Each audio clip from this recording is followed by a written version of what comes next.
दोस्तों, आज ब्लूटूथ के बारे में किसे पता नहीं होगा। शायद उसे ही जिसके पास मोबाइल या कोई और इलेक्ट्रॉनिक गैजेट ना हो। लेकिन आज के टाइम में ऐसा इंसान मिलना बहुत मुश्किल है जिसके पास मोबाइल ना हो। ऐसे इंसान की बात कभी और। लेकिन आज हम इस टेक्नोलॉजी की बात करने जा रहे हैं जिसने स्मार्टफोन के जमाने में हमें और स्मार्ट बनाने में कोई कसर नहीं छोड़ी है। जी हाँ, जैसा कि हमने आपको बताया कि आज ब्लूटूथ के कारण ही हमारा मोबाइल बड़ी आसानी से किसी एक डिवाइस से दूसरी डिवाइस से कनेक्ट हो जाता है जिसके पास भी ब्लूटूथ हो। जिसका सबसे बड़ा एक एग्जाम्पल है आपके गले में लटकने वाला ये वायरलेस या कान में पहने हुए ये छोटे ईयरबड्स। ये सब आज इसीलिए मुमकिन है क्योंकि हमारे पास आज ब्लूटूथ जैसी क्रांतिकारी टेक्नोलॉजी है। आज के इस वीडियो में हम इसी ब्लूटूथ के बारे में आपको ये बताने की कोशिश करेंगे कि आखिर ये टेक्नोलॉजी है क्या और ये किस तरह काम करती है। तो आइए शुरू करते हैं आज का वीडियो। आप बने रहिए वीडियो के अंत तक। अगर हम मोटे मोटे तौर पर बोले तो ब्लूटूथ एक कम दूरी में काम करने वाली वायरलेस टेक्नोलॉजी है जो कि दो या इससे अधिक डिवाइसेस के बीच जैसे मोबाइल या कंप्यूटर के बीच डेटा को बिना किसी वायर की सहायता से एक फाइनाइट दूरी तक ट्रांसमिट करता है। वैसे आपने ये तो कभी ना कभी सोचा ही होगा कि इसका नाम ब्लूटूथ क्यों पड़ा। क्या इसमें कुछ नीले दांत जैसा कुछ होता है? खैर, आपने सोचा हो या ना सोचा हो, लेकिन इस टेक्नोलॉजी के नाम के पीछे जो कारण है वो आज का समय नहीं है बल्कि 10वीं सदी का है, क्योंकि इसका नाम 10वीं शताब्दी के दानिश किंग के नाम पर रखा गया है जिनका नाम हेराल्ड ब्लूटूथ गोमरसन था। ऐसा इसलिए किया गया क्योंकि इस राजा ने अपने शासन काल में डेनमार्क और नॉर्वे को एक साथ जोड़ दिया था, बिल्कुल वैसे ही जैसे ये टेक्नोलॉजी आज के समय में दो डिवाइसेस को जोड़ देती है। इस राजा को ब्लूटूथ की उपाधि इसीलिए मिली थी क्योंकि इसका जब एक दांत टूटा तो वो गहरे नीले रंग का था।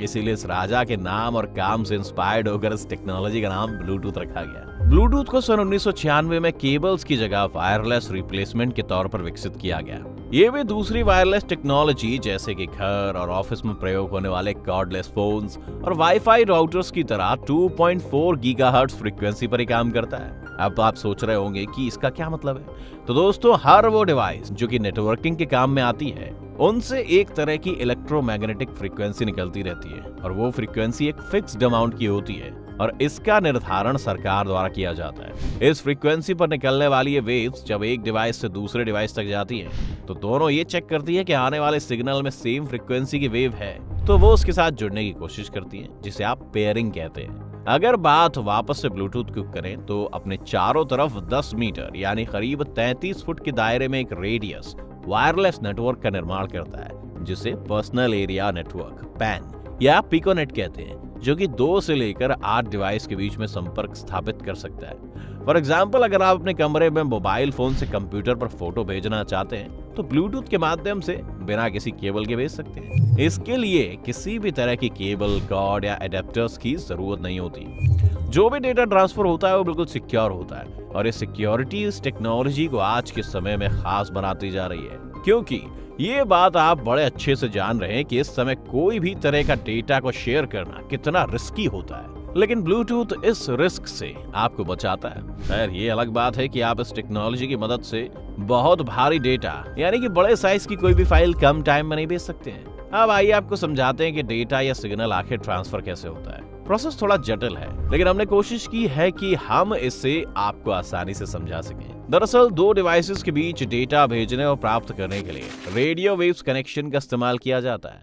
रेडियो वेव कनेक्शन कुछ और नहीं बल्कि वही सेट फ्रीक्वेंसी है जिस कारण उसे रेडियो वेव्स के नाम से जाना जाता है। इस वेव की मदद से डेटा ट्रांसफर करने की स्पीड करीब 720 kbps की होती है, जो कि बाकी टेक्नोलॉजी से काफी कम है लेकिन सिक्योर होती है। जैसा कि हमने आपको पहले ही बताया था कि इस टेक्नोलॉजी में 2.45 गीगाहर्ट्ज फ्रीक्वेंसी की वेव्स का इस्तेमाल करते हैं, लेकिन इस वेव्स को और स्पेसिफिक बनाने के लिए इनके साथ 79 अलग अलग फ्रीक्वेंसी चैनल्स का इस्तेमाल किया जाता है जिनके माध्यम से डेटा सेंड और रिसीव किया जाता है। अब इन चैनलों का क्या काम होता है ये आप आगे समझिएगा, लेकिन ब्लूटूथ चालू करने पर जब दो डिवाइस एक दूसरे से पेयर होने की कोशिश करते हैं तब असल में वो एक जैसी कॉमन फ्रीक्वेंसी सर्च कर रहे होते हैं। ऐसा इसलिए क्योंकि जब दो कॉमन फ्रीक्वेंसी एक दूसरे से मिलती हैं तो वहां अनुनाद यानी रेजोनेंस होने लगता है और यही रेजोनेंस ही वो कारण बनता है जिसके माध्यम से डेटा भेजा और प्राप्त किया जा सकता है। और जब ऐसी फ्रीक्वेंसी मिल जाती है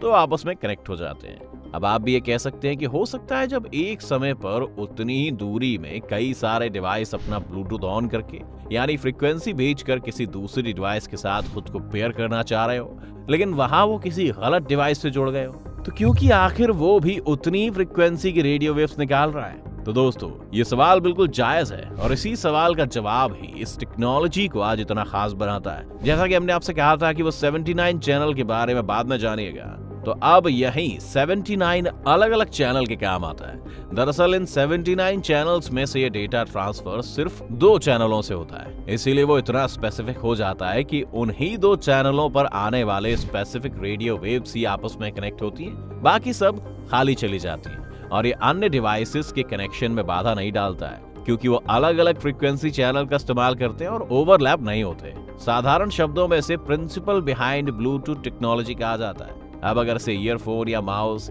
या एलेक्सा और सीरी के लिए समझें तो उसमें भी बिल्कुल ऐसा ही होता है। वहाँ डेटा की जगह एक प्रॉपर सिग्नल उसी फ्रीक्वेंसी और चैनल पर ट्रांसमिट होती है, जिसे बाद में दूसरे डिवाइस में लगे ब्लूटूथ चिप की मदद से रीड करके प्रोसेस में लगाया जाता है। फिर चाहे वो आपके माउस का क्लिक हो या ईयरफोन में आने वाली आवाज, सब ऐसे ही काम करते हैं। दोस्तों, ये थी वो पूरी जानकारी जिसकी मदद से आप ब्लूटूथ के बारे में वो सब जान और समझ सकते हैं, जिससे आपको इसका वर्किंग अच्छे से समझ में आ जाए। अगर बात इस टेक्नोलॉजी के एडवांटेज का करें तो ब्लूटूथ में वाईफाई की अपेक्षा बहुत ही कम पावर कंजप्शन होता है। साथ ही ब्लूटूथ को कनेक्ट करना बहुत आसान है, इसके लिए किसी ऐप या फाइल को पहले इंस्टॉल नहीं करना पड़ता है। साथ ही इन ब्लूटूथ की कीमत भी और टेक्नोलॉजी से काफी कम होती है। इन्हीं सब कारणों की वजह से आज ये टेक्नोलॉजी इतनी ज्यादा इस्तेमाल में लाई जा रही है। आप ब्लूटूथ को किस तरह और कह लें कि किस डिवाइस में इस्तेमाल करते हैं, हमें कमेंट करके जरूर बताएं। और अगर ऐसी ही कोई और जानकारी आप हमसे चाहते हैं तो हमें कमेंट करके भी आप बता सकते हैं,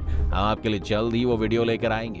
खैर, आज की ये वीडियो आपको पसंद आई हो तो इसे लाइक करने के साथ साथ अपने दोस्तों और रिश्तेदारों के साथ शेयर जरूर कर दें। अगर आप ये वीडियो YouTube पर देख रहे हैं तो हमारे चैनल को जरूर सब्सक्राइब करके बेल आइकन दबा दें। और अगर Facebook पर आप ये वीडियो देख रहे हैं तो Facebook पेज को जल्दी से लाइक करें